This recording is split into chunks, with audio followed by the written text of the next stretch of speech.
especially in tongue. Love and peace, let's say thanks to the police.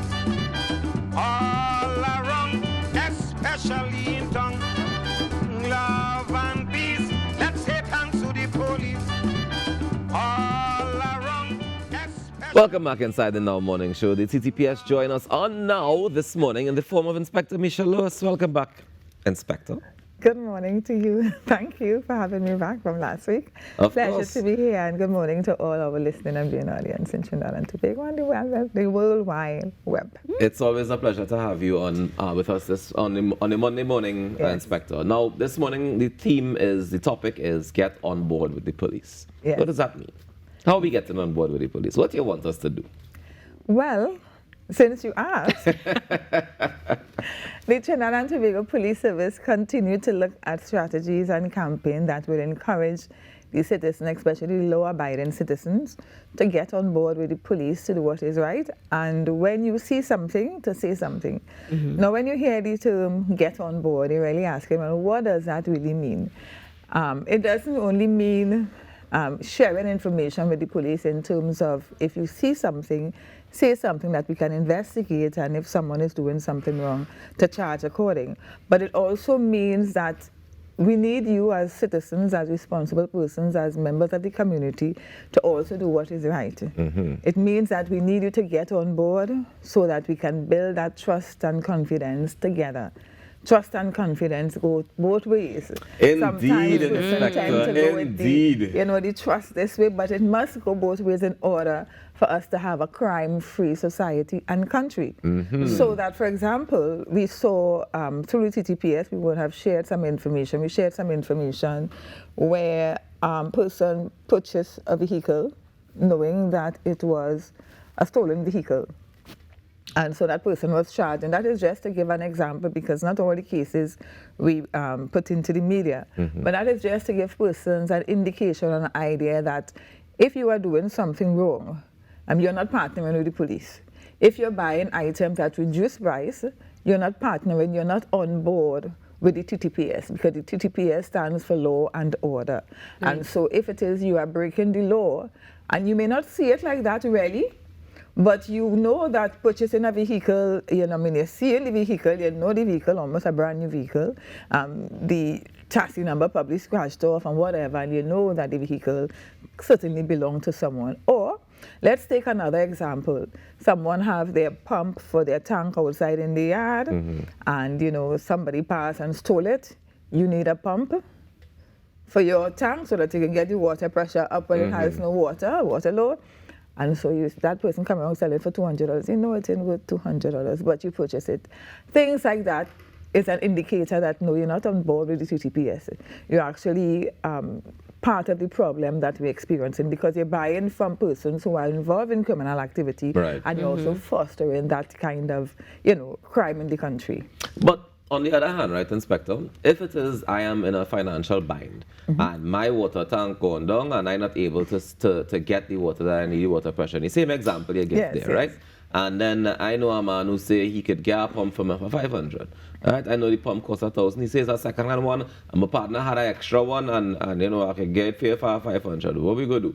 And you say, well, water more than flour. I can't afford to buy the $1,000 pump right now. I get in this one, and the man says second-hand, and I could use it. So I don't know that it's necessarily a crime. Right. I don't know that for mm-hmm. sure, right? But I know I'm getting it cheaper, and the man tell me it's second-hand, so I trust his word.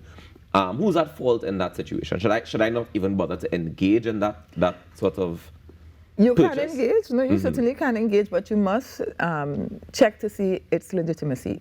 So you want to make sure that the person who says that it is legitimate, that it is second-hand, mm-hmm. that they probably have the receipt that they would have purchased it before. And you have all the receipts from everything that you have? I do, and I take photos of some things that are important. Things that are important, right? I mean, okay. If it's something that is...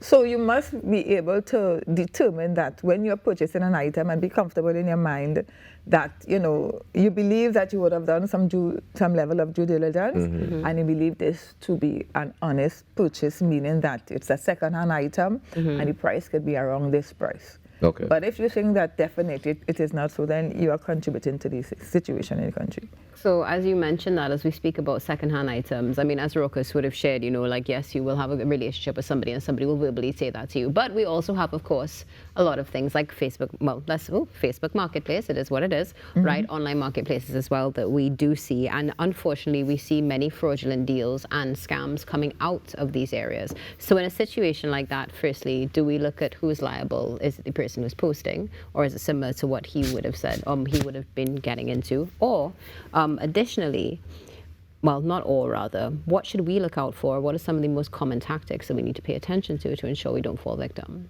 So Facebook Marketplace, the marketplace on social media, that's a scam that the Trinidad and Tobago Police Service, we continue to share information, put information out there to advise persons against purchasing items and meeting persons in areas that will cause them to be at risk, right? So you may want to purchase any item, but of course, in purchasing it, you will get a receipt because there are online purchases that are legitimate. And, you know, the items, you know, for sure, the price is within reason, right? And so if it is, let me say, for example, items of clothing, and you purchase it on Marketplace, then certainly there might be some level of genuine honesty in terms of you purchasing the items and believing it to be true, meaning that it was not a stolen item. Now, it is not that for every case will be determined as an individual, as, you know, someone that, you know, because you don't want to be super suspicious, but you certainly don't want to be addition to a criminal problem. Right. Or at some point in the future, being called, you know, a suspect or having to give a statement because you know, have stolen one property. of the persons along the line of in an investigation. And that is really what we are saying to you. Get on board in terms of checking to make sure that, you know, you are not part of the problem in Trinidad and Tobago, but making sure that we have a crime-free society, and not just by seeing an offense being committed, but also not being part of a criminal activity in Trinidad and Tobago. I hear that, Inspector. It's difficult sometimes to determine where there might be a crime happening, and especially in the online space, especially like in a place like where we see things available for sale, right? I myself have purchased something, I mean, this was years ago when Facebook was still new, right? And the marketplace on Facebook was new. And I was able to purchase a pair of turntables.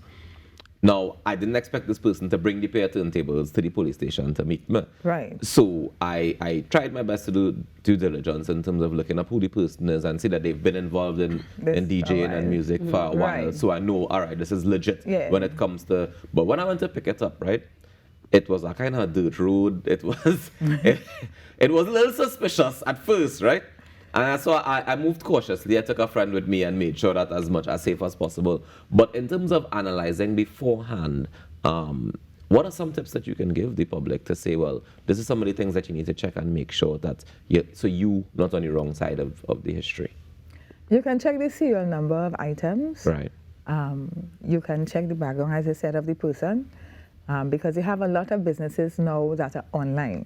A lot of people operating, you know, the small business, and they will meet you and give you whatever online, right? So you can ask for the trail in terms of purchasing of an item to make sure that, you know, and then they are registered. There are small businesses that are also registered, and so you know that they're established. So in that space, they're registered to sell whatever it is, electronics, clothing items, and you purchase something from that place legitimately, then you really cannot be held culpable because you would have, you know, done your checks to see, well, all right, this appears to be above board in all regard. So you make your purchase. So we would like you to do that. Check, for example, the background of the person, the individual, or the company to make sure that it is legit. The items that you're going to purchase, that, you know, when you examine it, that you are comfortable that, you know, what you are purchasing doesn't appear to be something contrary, that it would have raised your suspicion in terms of it being a second-hand item and the price that you're getting it for and that kind of thing doesn't appear to be good. To go back to the point in terms of the location, right? So years ago you could have probably gone down in the track, you know. And the unfortunate thing is that we see a lot of persons from areas like South, Deep South, who coming into Port of Spain to purchase items who don't know Port of Spain, don't know where safe and what's correct. And so they come now, and now they become a victim. Their phone is stolen, their money is stolen, the item they came for they never received, and that kind of thing. So safe place to meet is in a police station and conduct your business. Not even in a mall car park, because other persons choose to do that as well. But and you can still fall victim there. You can still fall victim there. If it is I do fall victim to some sort of robbery, right? What is the recovery rate in terms of being able to, is there even a possibility that I'll find back my stuff or get back my stuff or get some kind of compensation? There is, now persons believe that if they were a victim of a robbery, regardless of the item, that if it is not solved within a week or two, then the possibility exists of me finding back that item or getting that back is grim, almost nil. We don't believe that out of thin air, no. I've been told that by the police. But the fact doesn't say that. It may be that the investigation, and even in the same report that I spoke of that we had over the weekend, that incident happened some years ago, and the vehicle was recovered. Right? So it does happen. Sometimes it takes a little longer. And to be very honest with you, we do have a heavy workload because of the amount of crime that is taking place. So where an officer would have been able to investigate this, and only this, other reports keep coming that can delay. Doesn't mean it wouldn't happen, but it will put some level of delay on the investigation. So I'm glad you mentioned that, because one of the things also that many times may seem to elude us is the internal workings of the TTPS, right? And specifically, as we're looking at this Get On Board campaign, something that would have been mentioned earlier, I believe Raucus would have mentioned, is, having that mutual trust, that relationship as well. So on the side of the TTPS, what is being done internally to really bolster that trust and also enhance visibility and presence? A couple of things we are doing to bolster that trust, as you mentioned. We meet in every station district, in every community. The police service make deliberate efforts to meet with the community at all levels.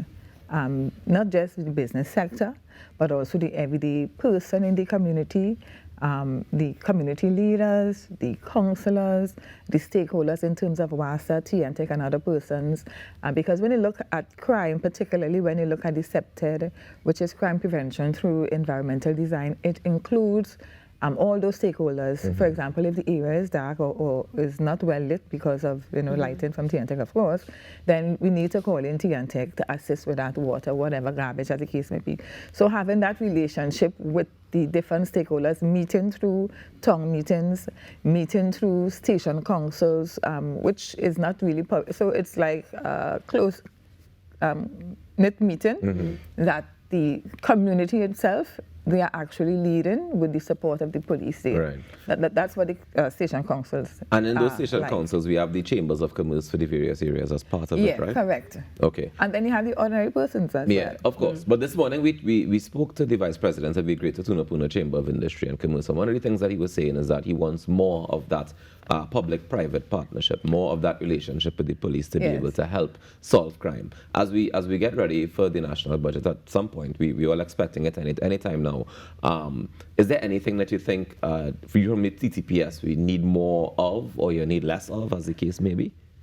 I know if you have too much or something that you want to spread around. I don't think there's anything in the TTPS that we have too much of. I don't think where resources are concerned, where our budget is concerned, that we get the full, when you look at generally at all budgets, because of the constraint in the economy, generally speaking. So we work with what we have, but certainly we would require so much more than we have in terms of human resource, in terms of mobility with police vehicles, just about everything. We know that the Commissioner of Police, Mr. Guevara, he is doing all that he has with the resources that he has, with the support of the DCPs, but certainly more can always be put into the organization for that better, leveraging in terms of all aspects of crime that we can touch, particularly technology. Of course. Particularly technology. Now, I hope with more, we will be expecting more results. Certainly, and with more, we will also be able to reach more of the community as well, to build that level of trust and confidence, to make sure that, we really want a crime-free society. And we definitely do. We need it with you. We can't do it alone. We need it with the community. According to Sparrow, if you put a hand and I put a hand, we could all get this done together. So if you give me your hand, let me see. Give me the other hand. This one. And it's a partnership. That's the partnership between the police and the society. And the society. That's what we're talking about. Ladies and gentlemen, the TTPS encourages you to get on board with the police. Inspector Michelle Lewis, representing the TTPS, joining us every Monday morning. We definitely appreciate the conversation and we want you to get on board. Do the right thing. That's all you have to do. Simple. Let's do the right thing. Thank you very much, Inspector. Enjoy the rest of your day. We're taking a quick break and we come back with your birthday. Stay tuned.